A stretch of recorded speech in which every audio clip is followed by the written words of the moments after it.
This is Dwight Wakabayashi, feature columnist at Bleacher Report MMA, and also correspondent at MMAcanada.net. And this is the MMA Tap. This is episode number 1. I just want to do a little bit of a show from here on in. I guess it's a video blog now, which seems to be a popular thing. I'm just going to discuss different MMA topics, current events, upcoming events, and things on the horizon, just for people out there who have said that they might be interested in something like this. So here I am. Nice to see everybody out there. And first thing I want to do is actually touch on last week. Very personal thing happened to me in the MMA world with the passing of Sean Tompkins.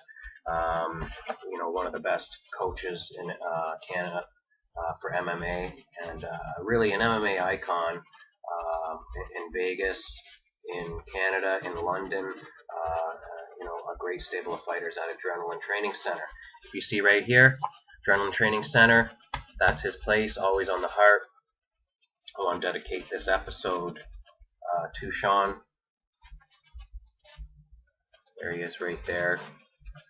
The coach, great man. I was able to go and pay my respects to him and his family and his fighters last Thursday night in London. It was extremely busy, all kinds of MMA people there. Was able to go down and pay my respects, which was very important to me because I followed his fighters for a long time. I followed him for a long time, and I was able to do that, and I feel very happy and lucky that I was able to do that. I was also able to speak for about 30 seconds on Sean on the MMA Hour with Ariel Helwani, probably the best in the business as far as I'm concerned. He has a web show in the States.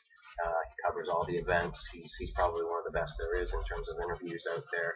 I was able to speak on his show on a phone call that he took last week. As I said, Adrenaline, this show is dedicated to them.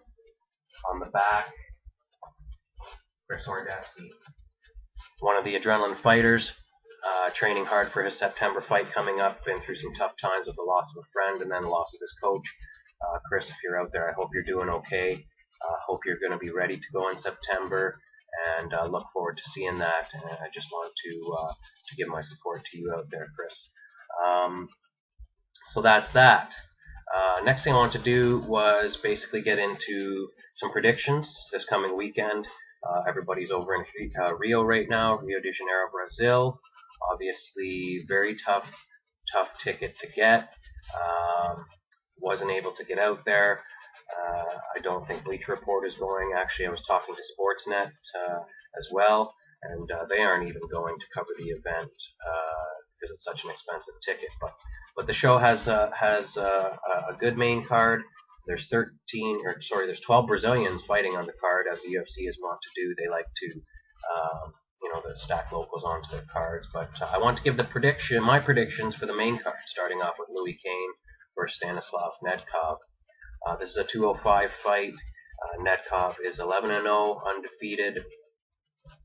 He's a very aggressive, exciting fighter. Louis Kane is a fighter who, made his debut in the UFC a long time ago and hasn't quite delivered on the hype that he had. He is a Brazilian fighter. I'm taking Nedkov on this one. I think he's going to come out and blitz Kane.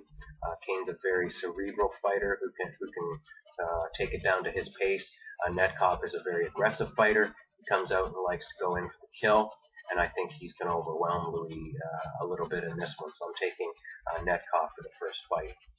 The second fight has Ross Pearson, UK fighter, up against a very young, strong, and talented fighter in Edson Barbosa.